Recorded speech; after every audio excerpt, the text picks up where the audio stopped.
Imagerie par résonance magnétique, IRM. Qu'est-ce que c'est ? L'IRM est une technique d'imagerie qui repose sur les propriétés magnétiques des différents tissus du corps humain. Pour résumer, c'est comme un gros aimant dont le champ magnétique, très puissant mais qui ne présente pas de danger pour la santé, va mesurer la résonance des différents tissus pour en créer une image très précise. Votre médecin vous a prescrit une IRM. Comment se déroule cet examen ? Vous serez installé dans la pièce où se situe la machine. Le manipulateur vous installera et rejoindra le radiologue pour vous surveiller de l'autre côté d'une vitre. L'appareil est composé d'un tunnel, l'aimant principal, ouvert à l'avant et à l'arrière. Le tunnel est ventilé, car la machine a besoin d'être refroidie. Il y fait donc parfois un peu froid et vous pouvez prévoir un petit gilet.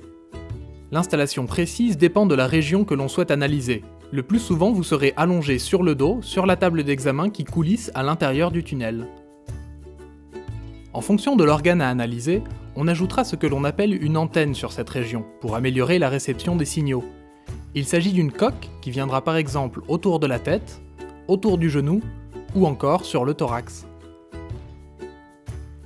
L'examen permet d'explorer un organe ou une partie du corps précise.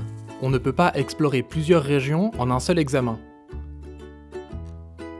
L'examen dure entre 10 et 30 minutes, en fonction de l'organe étudié. Il est totalement indolore mais très bruyant. Ce qui est normal car pour produire son champ magnétique, l'IRM utilise des bobines de gradient qui vibrent à différentes fréquences, en fonction des organes, et génèrent beaucoup de bruit. Un casque ou des protections auditives vous seront fournis. Ils permettent au manipulateur de communiquer avec vous et de vous donner certaines consignes parfois nécessaires, comme tenir une apnée d'une quinzaine de secondes à un moment donné, ou de vous indiquer le temps restant d'examen. La technique d'imagerie de l'IRM peut entraîner une sensation d'échauffement du corps, ce qui est normal et ne doit pas vous inquiéter. Une caméra permet au manipulateur de vous voir tout au long de l'examen et de s'assurer que tout va bien. La mise en place d'une perfusion pour injection d'un produit de contraste à base de sel de gadolinium pourra être nécessaire. Cette injection n'est pas systématique et reste à l'appréciation du médecin. Elle peut être prescrite mais non réalisée, et vice-versa, car on ne peut souvent pas savoir à l'avance si elle sera nécessaire ou non. Elle est indolore et n'entraîne dans la quasi-totalité des cas aucun symptôme. L'IRM est très sensible au moindre de vos mouvements. Pour que l'examen soit de bonne qualité et l'interprétation médicale optimale, il est important que vous soyez totalement immobile pendant la réalisation de l'examen. Le manipulateur peut ainsi ajouter des mousses ou contentions afin de vous installer confortablement et de bien veiller à votre immobilité. Pour faciliter la réalisation de votre examen, il est préférable de venir sans maquillage, sans bijoux et de retirer vos piercings. Le métal, contenu dans les braguettes ou les barres de soutien-gorge, entraîne des vides d'image. Si vos vêtements comportent du métal, le manipulateur vous demandera alors de les retirer et vous fournira une blouse. Les prothèses auditives, montres connectées, téléphones ou cartes de crédit sont à retirer. L'entrée dans le champ magnétique pourrait les abîmer. Les appareils dentaires qui peuvent l'être sont à retirer si possible sur place juste avant la réalisation de l'examen. Vous pouvez toutefois garder vos lentilles de contact. Si vous avez un tatouage, cela ne contre-indique pas la réalisation de l'IRM, mais prévenez de principe le manipulateur qui vous prend en charge le jour de l'examen.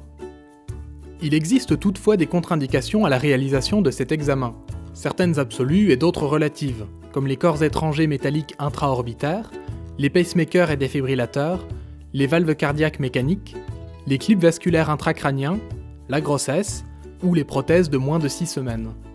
Contactez-nous avant la réalisation de votre examen si vous avez le moindre doute. De plus en plus de dispositifs médicaux implantables sont compatibles sous conditions. Leurs références précises doivent toutefois être vérifiées en amont de la prise de rendez-vous avec par exemple, dans le cas des pacemakers ou défibrillateurs implantables, la nécessité d'organiser une consultation cardiologique le jour de l'IRM, avant et après l'examen. L'examen peut s'avérer difficile pour les personnes claustrophobes, mais nous serons là pour vous rassurer. Gardez à l'esprit que vous n'êtes pas seul, nous vous voyons durant tout l'examen. En cas de problème durant la réalisation de l'examen, vous disposez d'une poignée d'alarme pour appeler le manipulateur. Si vous êtes anxieux à ce sujet, discutez-en avec votre médecin. Une prémédication peut être envisagée afin de vous décontracter. Une fois votre examen réalisé, le radiologue analyse et interprète vos images. Vous repartirez avec un compte-rendu. Pour faciliter cette analyse, pensez à apporter vos précédents examens en rapport avec la région étudiée, radiographie, échographie ou scanner. En effet, l'IRM est souvent un examen complémentaire à une autre imagerie. Dans tous les cas, gardez bien à l'esprit que toute l'équipe est présente pour vous accompagner afin que cet examen se déroule dans les meilleures conditions. Rendez-vous dans nos centres Radiolore et sur radiolore.fr.